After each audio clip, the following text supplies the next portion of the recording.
following program contains mature content matter. Listener discretion is advised. Giant Monster Productions presents an original episodic series from Antonio and Enzo Ferrara. Tales of the Monster Hunters Volume 1, Issue 2. La Morte. Myself and my fellow hunters had to determine how to hunt something that did not want to be found. And if we were able to find it, would we really do what it was we came here to do if there was no provocation? Roland Sharp, Liverpool, England. 1946. Our story begins Sunday night at 11:30 p.m. inside the Pizza Guy's pizzeria. Joe is talking to his twin grandsons Bruno and Pat about an ancient threat. Oh! Unni siete, Pasquale! Bruno, venite subito! Un anno oggi devo insegnare come ti ammazzate? E morte. La Morte? So what, Nonu? They're already dead. Ow! Stupid idiot. Oh! E morte. They no zombie. They no vampire. They no ghost. This is a completely different anything you ever seen. Look at me and understand. These creatures they take over the body of a dead person after they die. It has to be a fresh body. So demon? No. Zittidi, sendo nonno. A demon. Quello. He can jump from one body to another, and the person never remembers. Once La Morte takes over a dead body, it's theirs until the Morte is destroyed. Kinda like a vamp, huh, Nonno? Ow! You fucking pudding head. Ow! Are you listening to me? No. Vampiro è una disease. Questa è una infezione di uno all'altro. They need to feed and hide during the day. La Morte does not do this. He look and he acts just like you and me. They eat, they sleep, they fuck. But they can never ever have children. Why not? They hate the little fuckers? Listen, c'est tout. If you believe that God is the creator and he blessed all mankind with the ability to love and reproduce, he told everyone, he says, go forth and be bountiful. But the Lord never gave anyone, creatures or other, the permission to jump and re-enter into a body that is already dead. That is an abomination. That is against his will. Okay, Oral Roberts, tell me something. Are they hurting or killing anyone? No. But no, if they're not bothering or killing anyone, why are we hunting them down? Really? Is that your professional observation? Porca miseria. Non lo posso credere oggi noi. Okay, then how do we kill them? Basta. Finode. Stupidi tutti noi. Non lo posso fare più. No Joe now turns and walks back into the kitchen. WTF. After all that and all the slaps, he never told us how to kill them or how to find them. Hold on. Did you just say WTF? Really? You couldn't just say, what the fuck? Okay, what the fuck? Happy Walking Dictionary? No, not really. How are we gonna find out how to find these fuckers and kill them? Just give me a second. You know what? Let me call Naveen. Pat now pulls out his phone and dials Naveen's number. What do you want, Pat? I'd like to order a cab. Address, please. Address?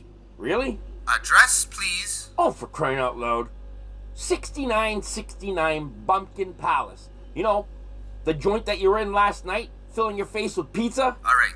See you in 10 minutes. Which, by the way, you left without paying. All right, Chuckles is on his way. He said he'll be here in 10 minutes. You think Naveen will know how to find them and kill them? If anybody's gonna know, it'll be Naveen.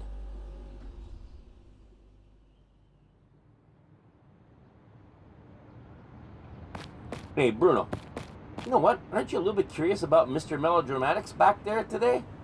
What are you going on about? Something's bothering Nonu. He's never acted all stressed out like this before. An orange cab begins to pull up with the name Whistling Jug Cab Company in bold type on the side of the car. Once the cab is stopped, Bruno and Pat both get in. Sitting behind the wheel is their friend and driver, Naveen Das.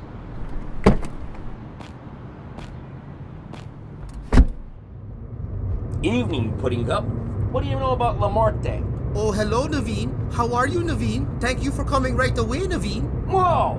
What's up his butt? I don't know. Could be his time of the month. It's called being polite, you friggin' goat. You only call when you need info on matters? What am I, Brown Google? Oh, I'm sorry to hurt your feelings, Brown Google. How rude of myself and my brother. Shame on you. Pat, apologize to him. What? Apologize, or I stop and kick your ungrateful ass out the car. Oof, for the love of Jesus. What you say? I'm sorry. I can't hear you. I don't feel it. You don't feel it, huh? How about I jump over the seat, pull out my cutter, and we'll see if you feel it or not. Calm down, fucking Rambo. He said he's sorry. Are we good? Calm your Sicilian blood down already. Alright? You know I love fucking with him. Now tell me why you called me for pot cake. What the fuck? Listen, if he calls me patty cakes one more time, I'm gonna cut him with Alice. Hold on. You brought the pizza cutter with you? Yup, she goes everywhere I go now. Why are you carrying that with you? Well, if you must know, imagine if you will, out of the blue, we all get stuck, let's say, on a deserted island. Or you could just imagine you got stuck on a deserted island. What? What's happening here? Hold on, Naveen. Hold on. I want to see where he goes with this. You serious, Bruno? Naveen, relax. You know he's like a song in a jukebox. When it starts, you have to let it play. Okay, if you two are done interrupting. So like I said, I'm stuck on an island full of rubber trees. So I think to myself, great, I'll make a raft. Okay, so tell me, where does a pizza cutter come in? Robinson Crusoe? Relax, and her name is Alice. So now you're thinking, rubber trees? I need to cut into that tree, so I whip out Alice. And voila! I cut a perfect groove all around the tree and place what I have into my pot. Then I take it over to the fire, stir it, and once it's melted, I spread it out in the shape of a raft and let it cool down. What? No. Naveen, please allow me. So, you magically cut the tree down and harvest the sap. The what? The sap, stupid. The liquid used to make the fucking rubber. The technical term is the sticky stuff. The sticky stuff? That's it. I'm gonna pop a cop in your ass. Where did I put my piece? Naveen, settle down. Allow the future scholar to continue. As I was saying to you two idiots, with the sticky stuff, I'll make the raft. So I am imagining that for whatever reason you had abandoned ship. Wouldn't that make more sense that you ended up on an island? Okay? Motherfucker. So you pulled yourself and your pizza cutter out of the ocean. How do you start the fire? You mean I pull myself and Alice out of the water? And by the way, it's simple. I use the flare gun I took, shoot it into the kindling, and voila! Fire! Why didn't you just use the flare gun to signal for help? Are you serious? Are you stupid? What if the flare gun only has one flare? What if? How am I gonna be able to start the fire if I waste it signaling for help? The cab suddenly comes to a stop, and an angry Naveen turns to look back at the two. Out! Get out! I'm getting more stupid just being in the car. Naveen, hold on. What about La Morte? You really think you and fucking Forrest Gump over here are ready to hunt La Morte?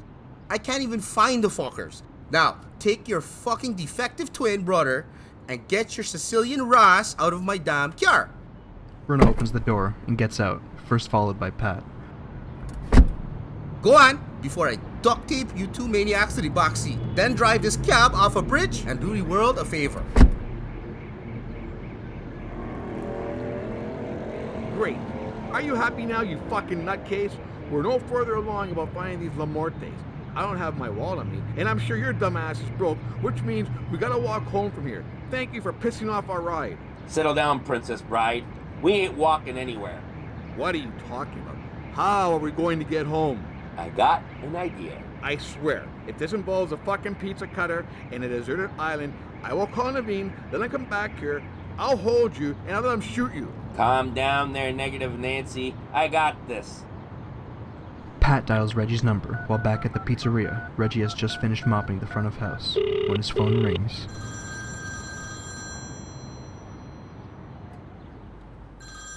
Hello? Oh. Hey, Pat, what's up? Yeah, I'm still here, just finishing mopping the front. Boy, was your grandfather pissed when you two left without cleaning up. What? You both want a pizza now? Okay, what do you want on it? Meat lovers. Anything to drink? 2 cans of Fred's root beer. Okay, where am I picking you two up? Okay, see you soon. Pat hangs up, then looks at his brother. There, see? Easy, all done. Reggie will be here as soon as he can. Just a thought. Okay, but do me a favor. I see some smoke coming out of your ears. Don't hurt yourself. How are we gonna pay Reggie? Pay him? Pay him for what? He's an employee. He works for us. No, he works for our grandfather. That's right. So he has to listen to us. Oh man, I don't know why I listen to you. That's easy, because I'm the oldest, remember? Yeah, by 20 seconds. And you know what? By being the oldest, that makes me the more responsible one. And you know what they say? With great power comes great responsibility. Enough said. Are you for real? Are you really comparing yourself to Spider-Man? Why not? We both serve the people. No, Peter Parker. The only thing you serve the people is pizza. 40 minutes later, Reggie finally arrives with the twins' pizza and root beer.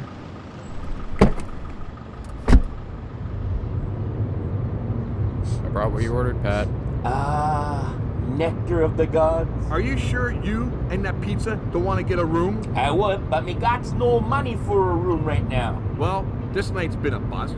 We're no closer to learning about how to find these La Morte or how to kill them, thanks to my demented brother who pissed off Naveen. Not my fault. We got him at the wrong time of the month. You know what? We'll just talk to the old man tomorrow. And hopefully he tells us everything we need to know. Fuck that. I've had my share of being slapped for a while. Well, we are downtown, and Chloe's shop is only a few blocks away. Why don't we go over to her shop? Wow, would you look at that? Quasimodo is right. Why didn't we think of that? Because you were too busy stuffing your fucking pie hole is why. Fucking know where I'd love to stuff this pizza. It'll have to wait. Reggie, take us to the comic book shop. 5 minutes later, Reggie is pulling up to the Cosmic Store, a rare comic book store owned and operated by their friend Chloe Fowler. Chloe consults with the twins, relaying to them hidden messages found in comic books past and present that reveals information on how to fight the monsters they hunt. Hey Pat, your hands are looking kind of greasy there. You want one of my baby wipes to clean your hands with? Whoa, hold on. Please tell me you just didn't pull a sandwich bag out of your pocket full of baby wipes? Duh. Where else would I keep them? What are you doing? What do you mean? Is that hand sanitizer you just took out of the other pocket? Yes. For crying out loud, so you didn't forget your wallet, you crazy fuck. You didn't bring it because you had no room in your pockets for it. Dummy. If I had my wallet in my pocket, along with a sandwich bag of wipes and a hand sanitizer, I wouldn't be able to keep my wallet in my back pocket, now would I? So? If my wallet was in my back pocket, I wouldn't be able to sit down. Why? Why? I got those hand wipes the restaurants give you.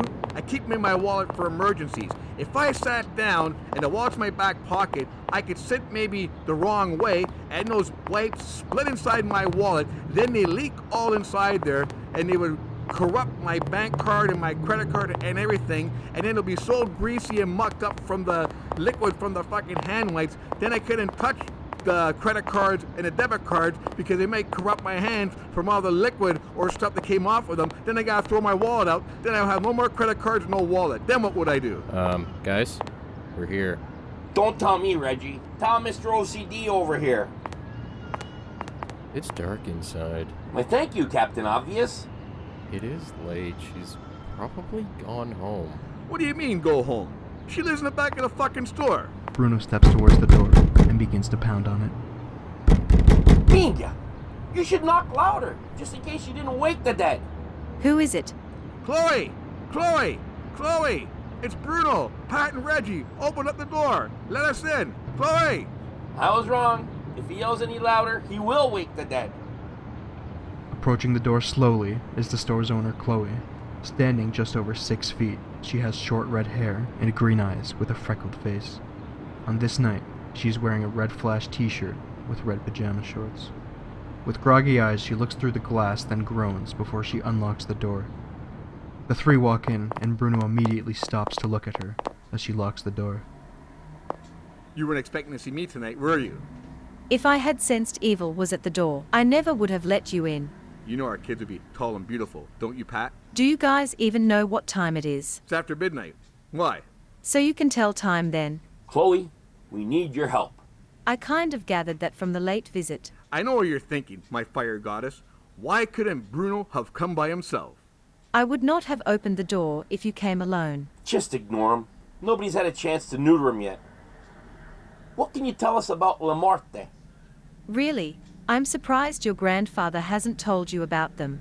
Oh, he has. But now we want to hear the less, physical version without all the slapping. Feel free to slap me afterwards. Follow me. The information we need we will only find within the pages of the old EC comics. Really? Is there anything about anything more recent? The paper they used to use back then, the newsprint, it was known to get onto your hands. Oh, for God's sake, settle down there, Felix Unger.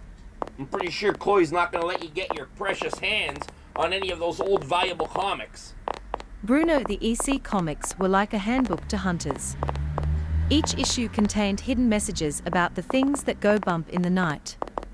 And this was good until one of the La Morte realized what was going on, and well, you know the rest.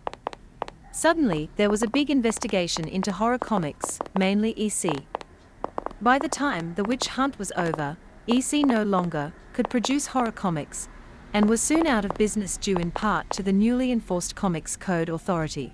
But it's not all doom and gloom. In the aftermath of that, we did get Mad Magazine. Thank you for that important update, Alfred E. Newman. Okay, here we are.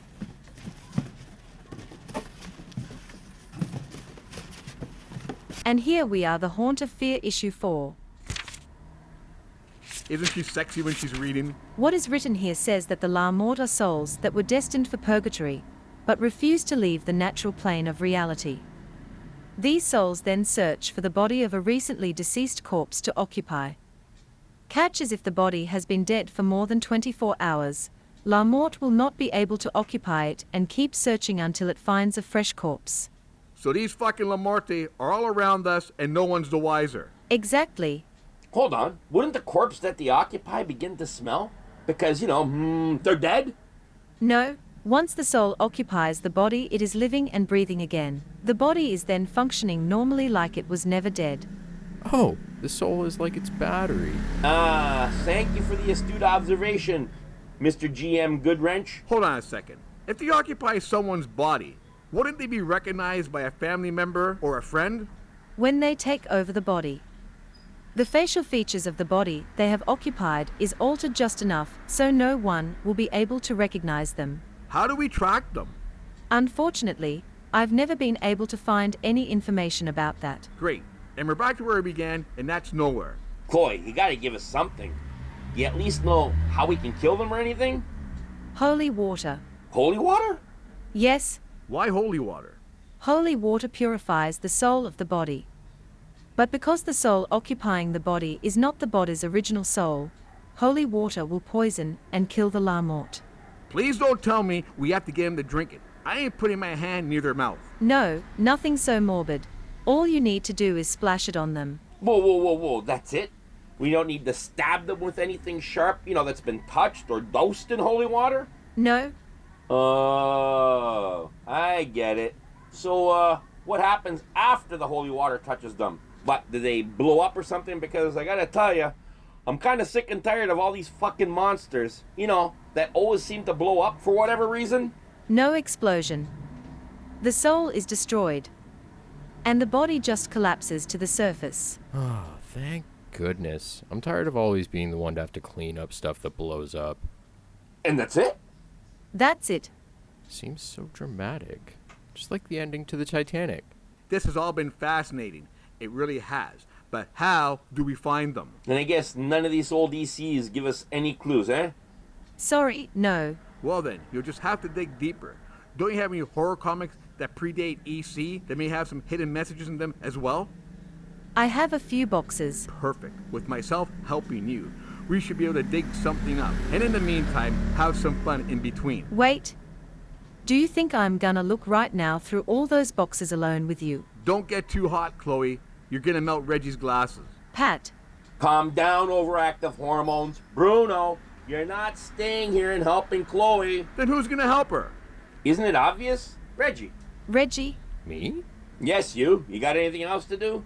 I need to take the car back to the pizzeria? Pat and I can do that. Guys, I'm zapped. I had a long day. Can't I just start looking later today once I've had a good night's sleep? We get it. You're tired. Why do you think we're leaving Reggie here to help you? Unless you want me to stay instead. Maybe Chloe is right. We should both sleep on this and then start later this morning when we're both wide awake. If I call my mom at this hour to tell her I'm going to be out all night, she's not going to be happy. Reggie, what would my grandfather say if he could hear you right now?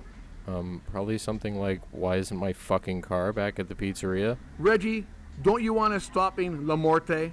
Yes. And what if you could have gotten information for us sooner than later, but you didn't, and La Morte take over the world because of that lack of effort? Do you think your mom would be happy that you were the reason for the end of the world? No. Then you help Chloe here. And when we get the info we need, we go. We tell my grandfather it was you who got us the information. You, nobody else. Imagine when he finds out that it was you that gave us the info on how to kill those things. Madonna, he's gonna be so impressed. You really do that and not take all the credit for yourselves? Do we look like a couple of assholes to you? Oh, brother. Oh, he might even give me that 50-cent raise he's been promising me for the last 4 years. Hey, you never know. He just might. All right, fine. Let's do this then. Where are the older horror comics? In the closet next to the bathroom. On it. Reggie now runs off, and he isn't too far off, when suddenly, he trips on something. Chloe, that, bronze statue back here wasn't important, was it? You two are terrible. You know that, don't you? How can you even say that after what we're doing for the guy? Doing for the guy. Don't you mean for yourself? Chloe now watches in surprise as Bruno and Pat turn away from her and begin to walk towards the front door. Where are you two going? Cinderella over here is gonna turn back into a pumpkin, and I gotta get the car back to the pizzeria before my grandfather finds out. Yeah, we don't want Reggie to get in trouble now. Hey, Chloe, you wouldn't mind me borrowing these old Archie comics when we're done, would you? Chloe groans as she watches the two exit the store, then shakes her head. I'd kill myself. But with my luck, La Morte would occupy my body, and I would still have to deal with these guys. You have been listening to Tales of the Monster Hunters. Directed and produced by Antonio and Enzo Ferrara. Story and written by Antonio and Enzo Ferrara. Tales of the Monster Hunters starred Enzo Ferrara as Pat and Joe, Antonio Ferrara as Bruno, Paul Cairns as Reggie, Pandra Dana as Naveen, GMP as Chloe. Narrated by Alexander Ferrara. Editing and music by Alexander Ferrara. Coming soon. Tales of the Monster Hunters, Issue 3 Demon Box Exorcism. Monday, April 10, 2023. This has been a presentation of Giant Monster Productions. Copyright 2023. Thank you for listening.